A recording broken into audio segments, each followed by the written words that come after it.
Hola YouTube, on se retrouve aujourd'hui à Retournac en Haute-Loire afin de vous faire découvrir le travail de 40 artistes, plus précisément 40 graffeurs. Je vous explique tout ça un peu plus en détail juste après et je vous montre le magnifique travail qu'ils ont réalisé. C'est parti!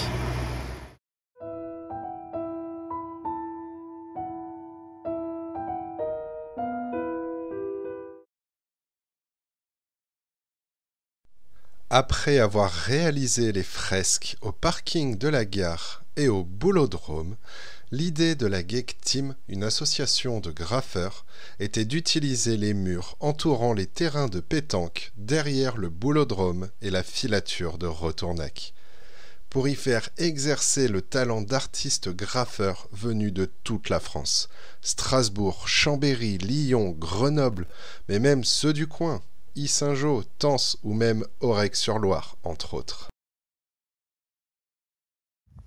Cette idée a donc été soumise à la municipalité, qui a accepté à une seule condition, réaliser une fresque sur la saga Harry Potter. Condition acceptée par la Geek Team, qui est allée jusqu'à imposer aux graffeurs l'utilisation de 13 couleurs au maximum. Chaque graffeur a reçu un sac avec 13 bombes de peinture et des couleurs imposées. Le violet, le orange, le noir, le bleu et le gris. 3 jours d'esquisse, d'essais et de recherche ont été nécessaires. De l'application de la sous-couche du vendredi soir à la touche finale le lundi, le résultat est juste bluffant.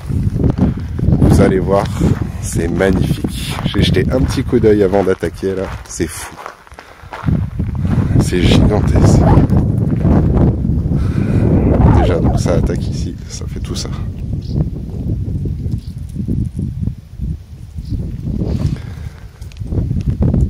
Je sais pas si vous vous rendez compte de la taille. C'est juste gigantesque. Donc là on a Dobby, hein, bien sûr, que tout le monde connaît. Poudlard.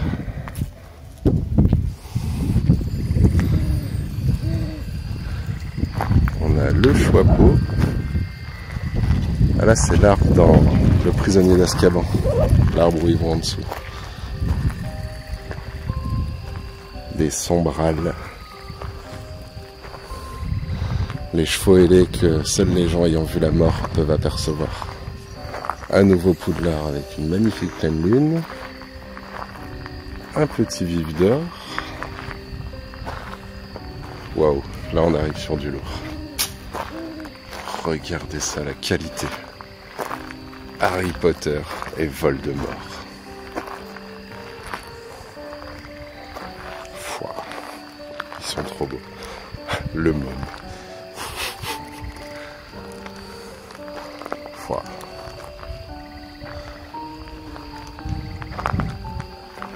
Vous voulez savoir une petite anecdote sur Daniel Radcliffe?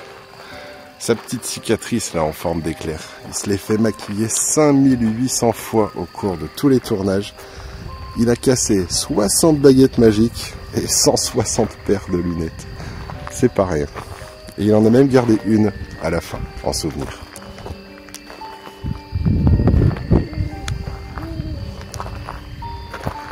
Petit truc aussi d'ailleurs, parce que peu de gens ont remarqué ça, mais le design de Voldemort, il avait déjà fait son apparition dans un film avant d'apparaître dans La Coupe de Feu. C'était dans Le Prisonnier d'Azkaban. À un moment, ils sont en train de monter l'escalier et il y a un tableau représentant Lord Voldemort, alors qu'on le voit pour la première fois dans celui d'après. Petit clin d'œil, prochaine fois que vous le regarderez, vous ferez attention. Hermione Granger. Ouf, l'araignée.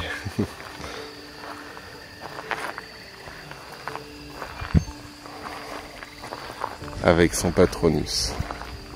Et des trackers derrière.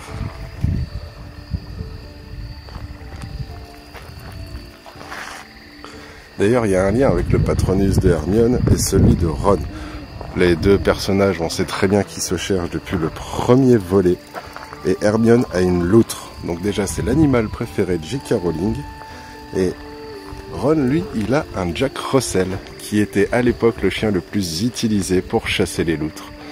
Et on sait très bien à quel point il veut attraper Hermione.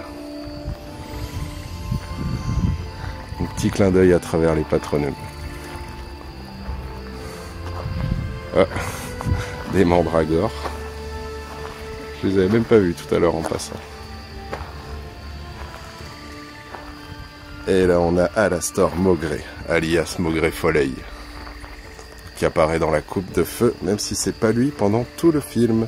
D'ailleurs il y a une incohérence par rapport à la potion de polynectar qu'ils utilisent dans la coupe de feu, parce qu'on peut déjà voir cette potion dans la chambre des secrets et ça ne change pas la voix des personnes. Et même les autres moments dans les films où cette potion pourrait être utilisée, la voix ne change jamais. Alors que là, en plus d'utiliser la potion de polynectar pour prendre l'apparence de Foley, il a sa voix. Donc est-ce qu'il a utilisé un sort? Est-ce que c'est une erreur ou une incohérence dans les livres? On ne sait pas trop et J.K. Rowling n'a jamais vraiment répondu à la question. Et il y a un lien aussi d'ailleurs entre Maugrey et Bill Weasley, car dans la vraie vie, ils ont un lien de parenté. Ils sont père et fils. Pourtant, quand on les voit côte à côte, il n'y a pas forcément de ressemblance non plus. Donc là, ça continue un peu là-bas. Donc là, vous allez voir, il y a un personnage, je pense que c'est soit le chef de l'association, soit je sais pas, mais ça doit être un des graffeurs, parce que ça me fait penser à personne dans Harry Potter, surtout avec ces habits, vous allez voir. Donc là, les mains qui tiennent la baguette.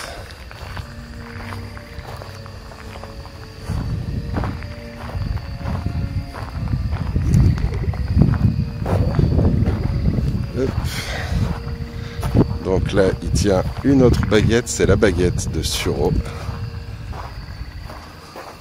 Une des 4 reliques. 3 reliques, pardon. Et du coup, voilà. Là, je ne sais pas trop qui c'est, mais pourtant, c'est les lunettes d'Harry Potter. Il y a le Z.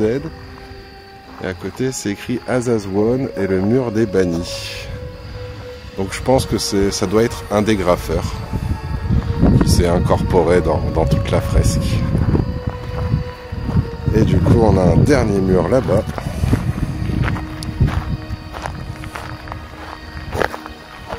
Donc on peut voir le symbole des mange-morts dans le ciel au-dessus de Poudlard.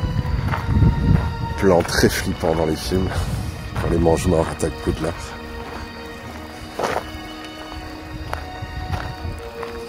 Donc on peut voir que chaque tailleur a quand même signé à chaque fois, hein. C'est incorporé dans les décors. Mais bon, ça fait partie de cet art-là. Signer ses œuvres en les incorporant. Donc voilà, Poudlard dans le brouillard avec le symbole des mange-morts. Un autre chapeau avec un petit vif d'or.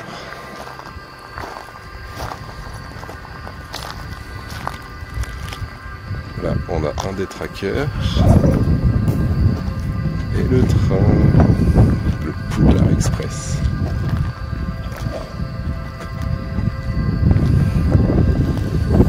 Le pont sur lequel il passe dans le film existe vraiment. Ça, j'aimerais bien aller le voir.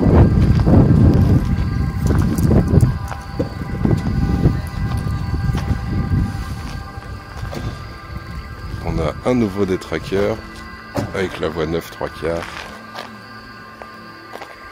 Bon, là il y a un camion qui va démarrer.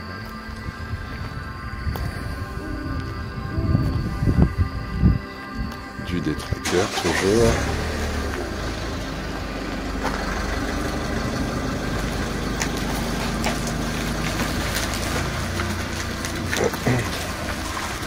On a la maison de Hagrid juste ici.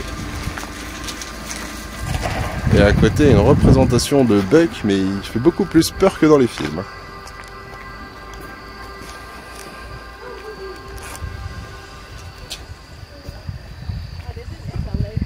En tout cas, c'est gigantesque.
Ça y est, cette vidéo se termine. J'espère qu'elle vous a plu et que vous avez aimé découvrir le travail de ces artistes qui est juste magnifique, il faut le dire.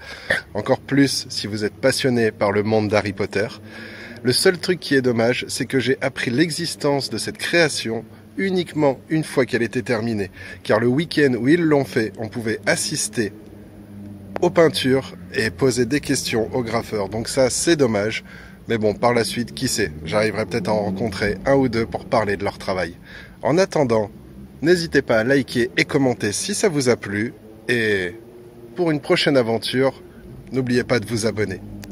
Hasta luego!